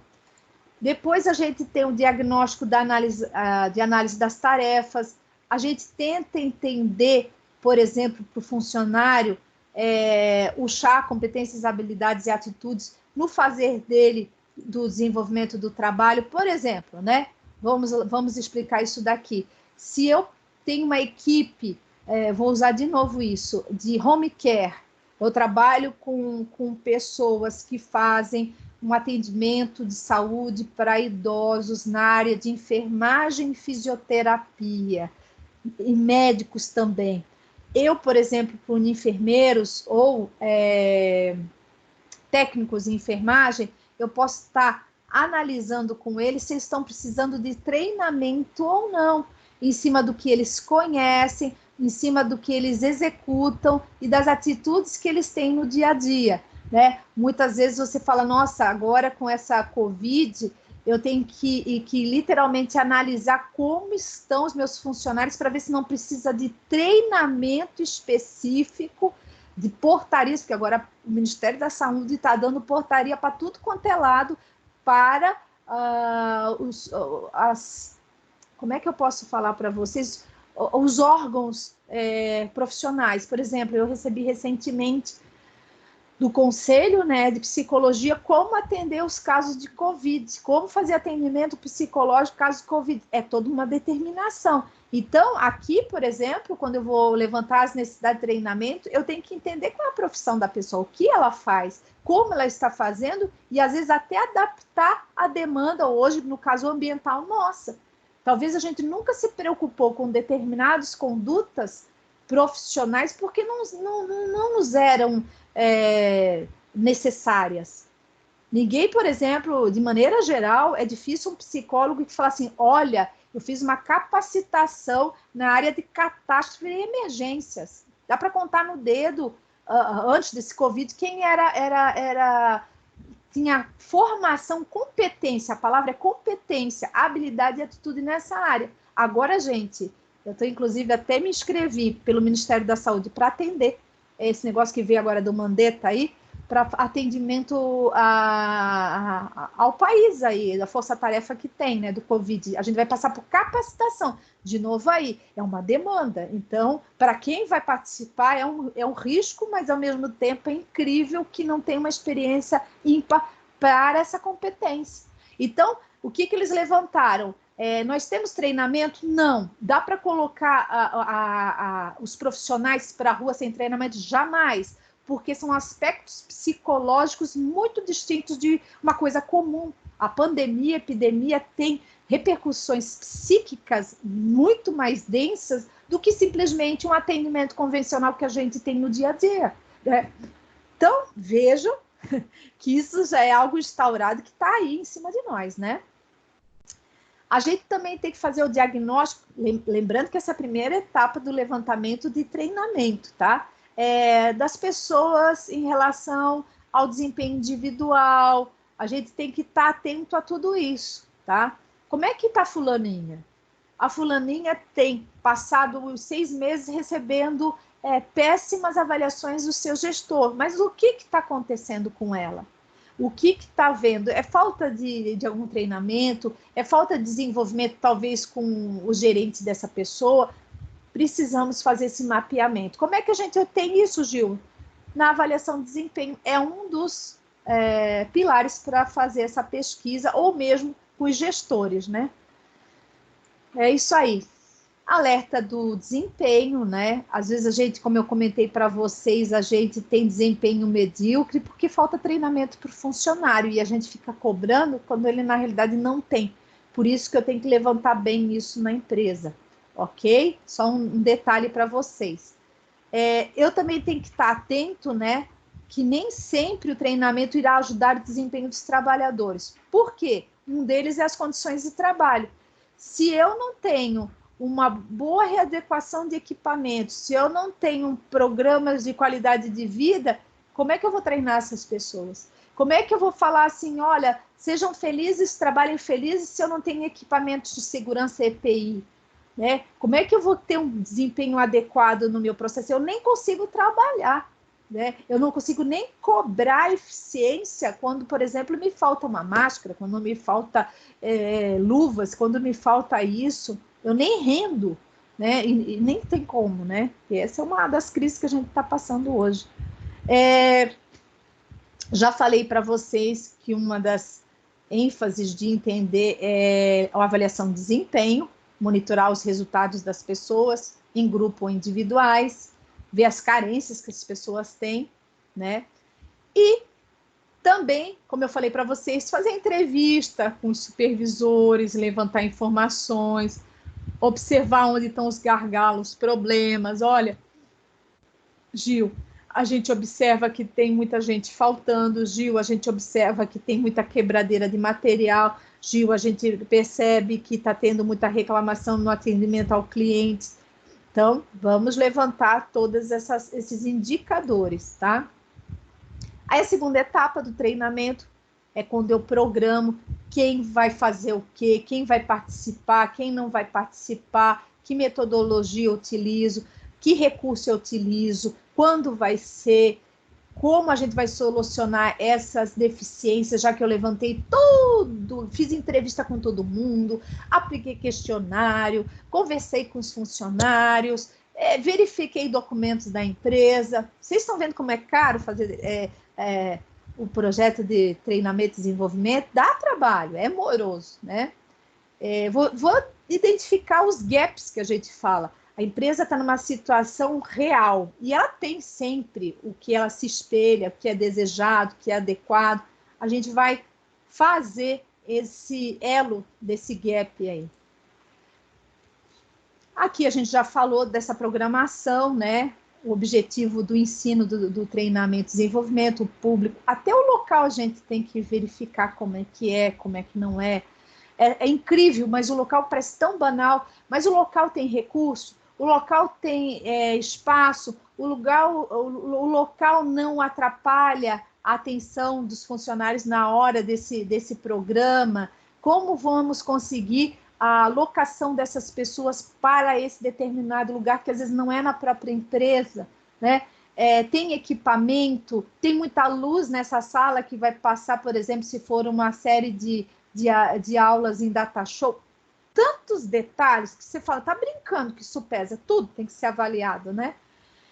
E aí, o que é o checklist do planejamento? Então, vou repetir, a gente levanta, a gente planeja, e aqui tem o que eu tenho que ensinar, o quem deverá aprender e quem deve ensinar, quando deverá ser ensinado, onde deverá ser ensinado, como deverá ser ensinado, quanto tempo será necessário, quanto custará. Na hora de você fazer a sua proposta, você tem que literalmente calcular todos esses trabalhos. Material que eu vou usar, as despesas que eu vou ter, os recursos que eu vou utilizar, as técnicas que de repente não são baratas, né? Tem empresa que fala assim, eu quero uma técnica, metodologia tal lá, tal que é técnica ao ar livre, treinamento, perdão. O tal é treinamento ao ar livre. Então, a empresa tem tanta grana que fala, vamos lá para Bonito, vamos descer lá não sei o quê. É uma das propostas que poderia ser de uma consultoria, o Rio tal, fazer isso, fazer aquilo. É válido, é incrível, né? Então, se tem recurso, então você vai programar e vai fazer em cima dessa demanda aí. Ou está aumentando o número de alunos, 36. Tá bombando aqui hoje. Gil. Diga. Eu estou com uma dúvida. Então, por exemplo, você está falando do profissional fazer esse custo, no caso, desse trabalho, de como que vai ser feito. Eu não estou entendendo assim. Esse acordo que vai ser feito com a empresa, por exemplo, assim, porque são muitos fatores a serem levantados, pelo que você falou, certo? Certo. Então, como que essa questão de quanto tempo vai demorar e quanto vai custar, como que é elaborado isso daí? Em cima de tudo isso, o psicólogo tem que ir para lá, faz toda essa pesquisa, faz um projeto e depois apresenta isso? Foi bom que você falou. Na realidade, às vezes as empresas acham que é muito simples a gente já vir com a solução. Ele tem uma conversinha e fala assim, vai lá na minha empresa, eu quero treinamento de motivação. Me passa o seu custo, quanto que vai envolver. Olha se isso para mim me responde alguma coisa, nada. Eu, no mínimo, vou ficar passada. Falar, o que eu vou fazer lá, né? Aí, o que eu falo? Não, vamos fazer o seguinte, eu não monto nenhuma proposta até ouvir vocês, pode ser? Pode, sem compromisso. Vou lá, faço uma entrevista. Não achei suficiente, faço outra entrevista. Também talvez não, faço uma terceira. Vou apresentar se eu entendi, fazer um feedback com eles do que eu percebi. Vou colocar que, de repente, essa metodologia de tais entrevistas não são suficientes e eu vou explicar por quê. Vou falar do meu olhar em cima daquele problema. vou apresentar para eles quais seriam essas ferramentas a princípio. Não vou dar nada de presente, mas eu vou falar, olha, eu tenho uma proposta em cima do que vocês estão falando, mas eu preciso fazer a avaliação de clima e vou explicando para a pessoa, né? Ou seja, o que vocês querem demanda uma atenção especial por isso, por isso, por isso. Eu tenho que provar para eles que falar de motivação não me diz nada, né? Então, primeiro eu construo esses encontros, eu converso, eu apresento, depois de achar que eu entendi a situação, eu coloco o que é necessário ser feito, não falo como vai ser, como nem pode, mas eu coloco os principais pontos e aí eu faço a negociação, né, do valor do serviço. Eu tenho que demonstrar realmente que aquilo que está sendo cobrado, né, aí obviamente os detalhes de quanto tempo será, do que jeito será, a alocação desses sujeitos, etc.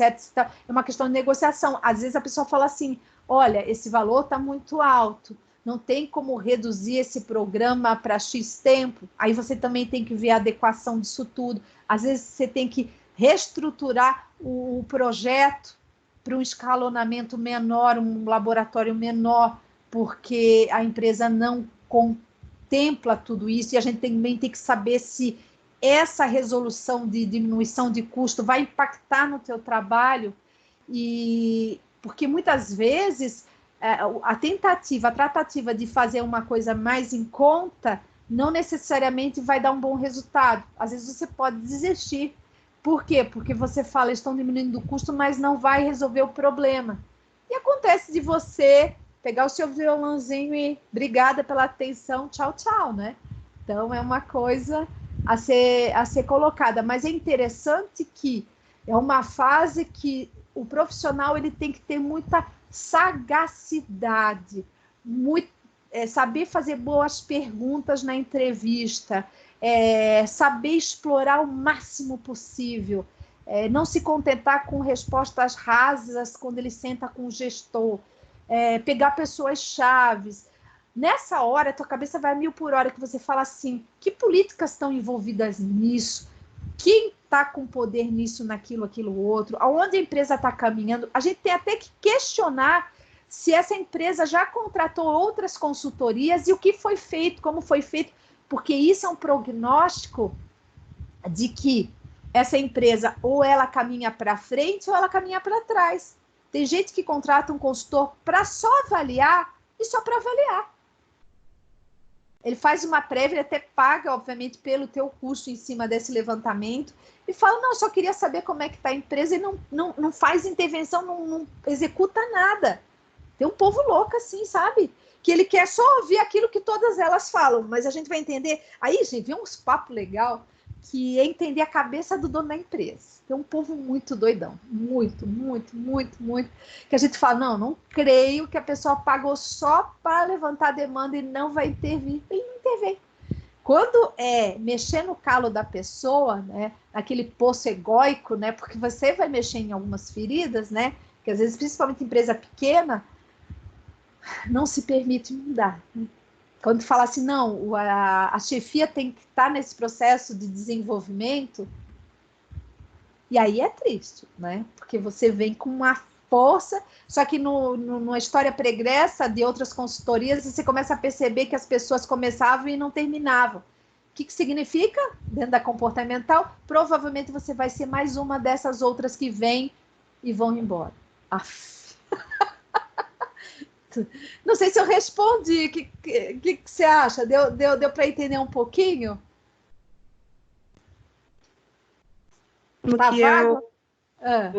Por conta disso mesmo que eu perguntei, assim, pela eficácia do resultado do trabalho do psicólogo, vai depender da cultura da empresa e do quanto ele pode pagar, no que ele está disposto a realmente fazer as transformações. E aí ter essa questão, assim, era isso que não estava muito claro na minha cabeça, né? Porque eu trabalhei em empresa onde teve consultorias e eu percebia isso, assim, que parecia paliativo ter um psicólogo, às vezes, entendeu? Então, eu sempre tive essa questão, assim, na minha cabeça de o que é realmente um psicólogo faz, e qual que é a força, o que ele realmente, até onde ele pode chegar. Aí que tá, Leila. A Leila tá pegando o ponto principal.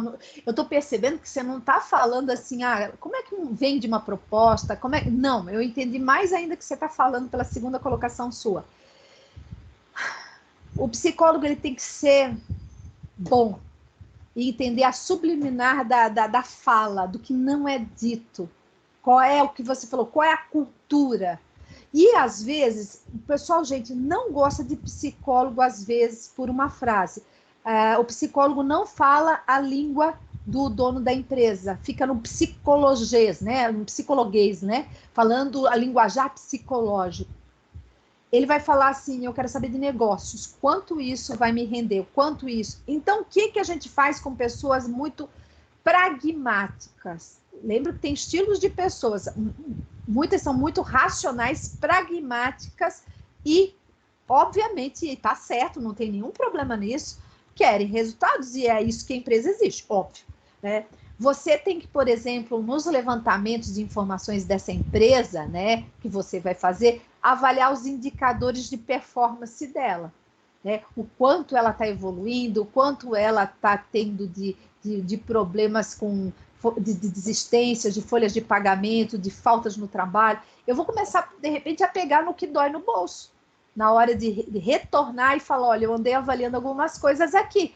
Então, o psicólogo tem que ser ligeiro, porque a mudança ocorre, às vezes, não pela ineficácia da empresa, mas pelo convencimento, pela argumentação, pela habilidade técnica e persuasiva do psicólogo na hora de conversar com os empresários.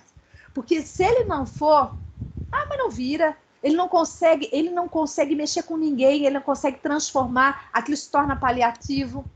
Mas dependendo de como se pega, claro, lembre-se que é que nem terapia, nem todo mundo serve para ser terapeutizado, ele entra no processo, mas ele não fica, porque ele não aceita ser terapeutizado. Então, eu vou para uma empresa, ele aceita você, mas não necessariamente deixa-se trabalhar. Então, são detalhes que eu tenho que estar atento e ver se a minha performance e minha habilidade tenho para transformar isso. Mas eu tenho que envolver a todos. Não adianta os funcionários lá de baixo, né? Deixar de lado. Eu preciso pegar a alta gestão. Tem que comprometer a todos, envolver a todos. Se você vê que não tem pé, gente, não vale a pena você trabalhar numa empresa para se queimar. Você fala, nossa, você vai perder uma parceria? Para quê? Para depois Professora. Oi, diga.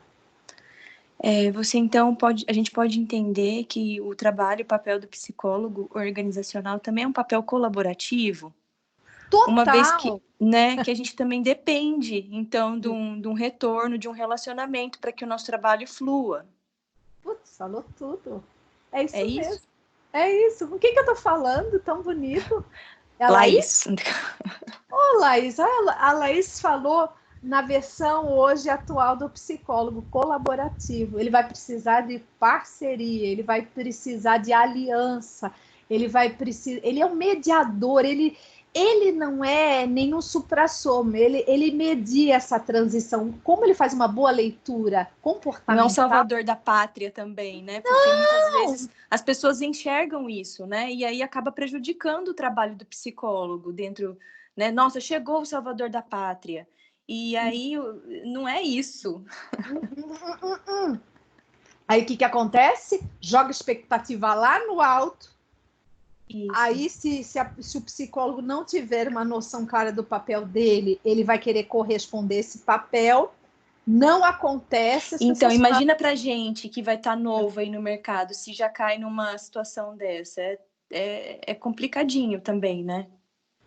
É importante aí, uma das armadilhas para evitar isso é explicar o nosso papel. Olha que legal que você falou. Essa coisa da colaboração, essa coisa de que juntos somos mais fortes, dessa coisa que vai depender de todos jogando juntos aí, né? Que, enfim, é essa clareza na comunicação. desde como eu me reporto eticamente, desde como eu transito entre as pessoas. Eu tenho que saber muito. Existe uma coisa que eu vou falar que não está no conteúdo.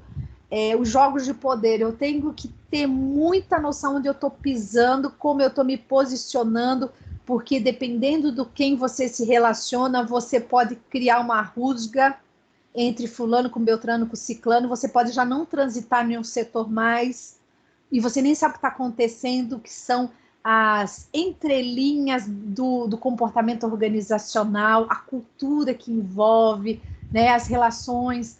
Olha, mas é legal, é o que eu falo. O bonito da organizacional que ela é desafiadora, ela não é difícil, ela é só desafiadora, né? E que cabe a gente trabalhar conosco, até para a gente não se frustrar, porque também da mesma forma com que às vezes eles colocam altas expectativas, a gente também talvez tenha, de que eles também achando que poderiam fazer também a sua parte. E é o tempo de cada um, né? Acho que a gente tem que saber. Existem tempos, a gente não pode cobrar aquilo que talvez eles não possam dar, né? E, enfim. Aí tá, essa coisa. E aí é interessante, pessoal, só para fechar, estamos já fechando, né? Nosso horário. Você viu que era 9 horas, eu estou emendando já com a turma do segundo horário. Mas é porque é longo mesmo, 40 slides não é pouca coisa, não. E a gente discute, né? A avaliação dos resultados, onde a gente verifica se deu certo aquilo que a gente pretendia ao final responder aquela demanda, aquela solicitação, por exemplo, assédio moral. Então, eu vou verificar, levantar se aquilo foi efetivo. Às vezes, essa questão não é ali, eu terminei o treinamento, que achou, joinha, legal, foi legal, sugestão, não sei. Isso é uma das avaliações que a gente fala que é uma das mais simplórias, mais simples, mais tranquilas, que é de resultados, que é saiu de lá, quais foram as coisas que você pode indicar, que boas ou ruins. Mas a gente só vai descobrir o resultado pós-treinamento, que às vezes são semanas e meses, né? Então, existe aqui, só para vocês entenderem, olha isso daqui, ó.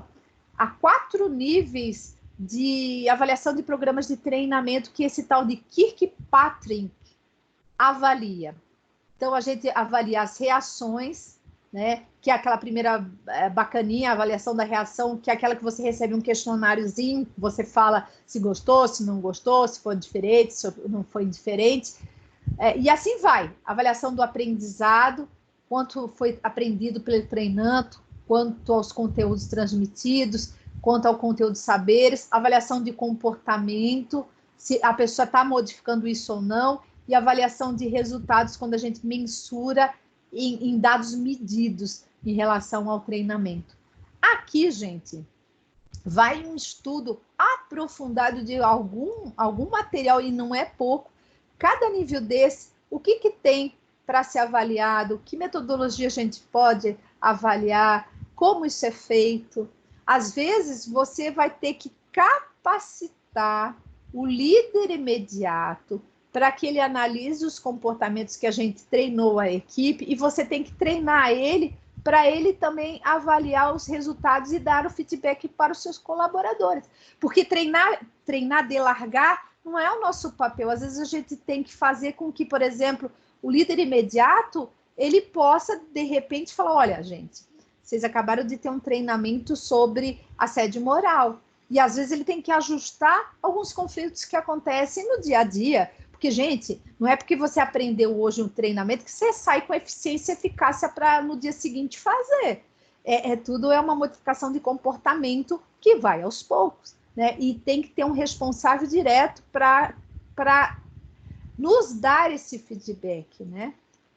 E aí, por último, remuneração e carreira, que também é um subprocesso, antigamente era conhecido como cargos e salários. A ideia é que ele fomenta as pessoas ao atingimento dos objetivos estratégicos da organização, né? Aqui ele vai falando, né, que a gente vai alavancando resultados em cima dessas questões de remuneração, como a remuneração funcional, salário indireto, por habilidades, às vezes remuneração por competências, tem gestores que trabalham dessa forma, Às vezes eles têm no pacote a previdência complementar, remuneração variável, né, ou aquela participação de lucros, participação acionária, se a empresa for, né, por exemplo, a Petrobras, os funcionários recebem uma parte do salário em cima com ações, vai depender de cada empresa, ou outras alternativas, prêmios, gratificações. Então, a gente discute que essas remunerações, essas formas, é o quê? De possibilitar... como é que eu posso falar para vocês? Possibilitar mais o engajamento e o desenvolvimento das pessoas na sua carreira, na sua motivação dada na política de remuneração e carreira das pessoas, né? Então, a gente sabe, é isso que eu estou falando, a motivação, o comprometimento, auxilia na percepção de justiça, quando ela é bem utilizada, né? Tem que estar muito claro, olha, por que eu não fui promovida? O que está envolvido nessa promoção? O meu salário, por que a política é essa? Para vocês terem uma ideia, eu vou contar essa para vocês em off, pelo amor de Deus. Quando há visitas do MEC para avaliar as instituições de ensino, eu já tive em várias, eles chamam os professores, a primeira coisa que eles perguntam para nós é como é a remuneração e carreira de vocês, como é que se constitui. Eles querem entender como funciona, como é que a gente enxerga como colaborador, qual é a política. Isso também é avaliado, por exemplo, uma instituição de ensino superior. Isso tem a ver com a clareza organizacional, com os rendimentos, com tudo, com a justiça, com a incorporação de uma pesquisa mesmo que eles fazem lá da situação. E aqui vai detalhando aqui que vocês podem dar uma observação, né? Sobre a questão dos cargos, a descrição do cargo. Então, quando eu vou montar um plano de carreira, eu tenho que ter noção do cargo, o que ele faz, como ele é avaliado, a classificação de cargos. Então, eu posso colocar lá analista júnior, sênior. Então, você vai ter colocando patamares dentro da empresa, trainee, que são níveis, né? O salário nominal, o salário global, enfim. Então, reiterando aqui, fechando, ele contribui de uma certa forma nessa estrutura das políticas específicas, ele contribui também para essa promoção e progressão. Muitas vezes a pessoa vai embora da empresa porque ela não sente dentro dessa perspectiva que há desenvolvimento, que há aplicação, que há uma melhoria na remuneração ou no cargo dela, né? E às vezes a gente tem uma série de coisas. Por exemplo, se eu for para um doutorado, meu salário vai ser outro. Se eu for para isso, cada empresa tem o seu mérito em relação ao seu salário, né? Os militares, tempo de serviço, você é realmente posto em outro cargo, né? Porque há tanto tempo, que nem, eu brinco, né? Que nem faixa de luta marcial, você é promovido em cima de determinadas competências, determinados comportamentos que você tem que exibir para ter a faixa. Na empresa não deixa de ser diferente também, né? Óbvio, com toda uma política estrutural e salarial, né? E aí vai, e só lembrando, gente, para fechar, a remuneração e o desenvolvimento de carreira se interrelacionam com as demais subsistemas. Qual? De atração e seleção, claro. Eu entro por um processo seletivo, a primeira coisa que eu ouço de todo mundo, quanto que eu vou ganhar se eu passar? Então, ele é uma forma de atração. No desenvolvimento e educação, quanto mais eu me desenvolvo, quanto mais cursos eu faço, isso também auxilia na questão da minha carreira e remuneração. Na avaliação de desempenho, conforme o meu resultado pode estar atrelado à remuneração. A gente também, como professor, a gente passa por isso, conforme a nossa avaliação, o nosso salário também impactado ou não, enfim. Cada instituição, cada empresa tem seus critérios, suas políticas que são únicas, né? Estou ficando rouca, eu ainda tenho mais uma aula, desculpa, perdoe-me pela minha rouquidão. É isso, gente. Vou parar a apresentação aqui. Opa! Pode vir aqui, gente. Vocês podem abrir a câmera para me despedir de vocês? Leila, Laís, Cristiane, Rafaela, que estão aqui na tela minha aqui. Ai, professora, eu tô horrorosa. O que pode abrir a telinha só para eu tirar foto aí? Pode ser? Vocês se incomodam? Eu abri, não sei se está aparecendo. Ainda não, Bia. Então, tá tudo escuro aqui. Eu não sei se vai aparecer. Eu só vejo o gatinho da Laís. Nenhum vai para a tela hoje? Então, E eu ainda não consegui ver você.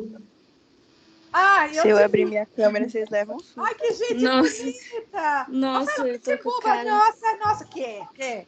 Ô, Rafaela, parece ser boba. Mais alguém que abre a tela?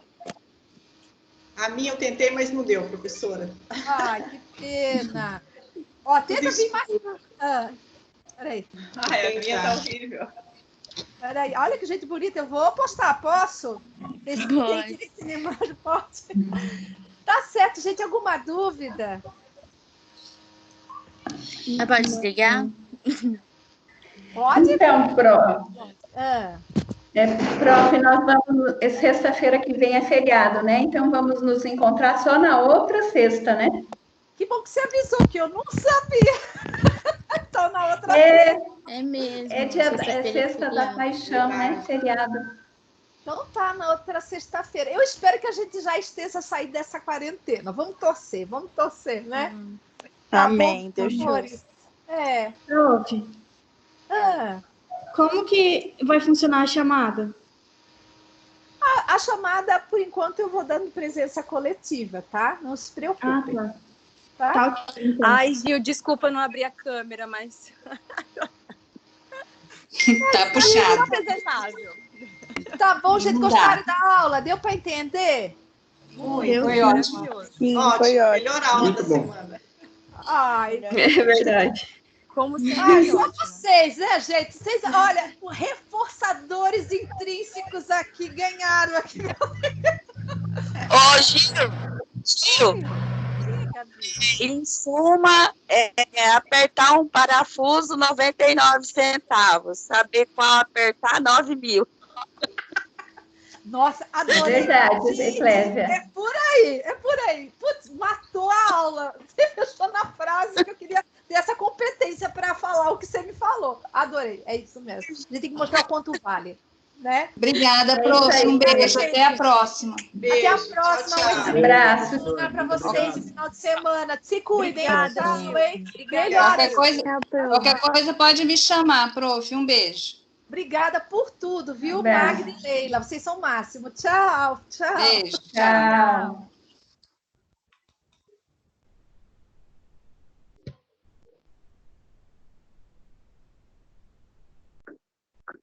É intervalo agora.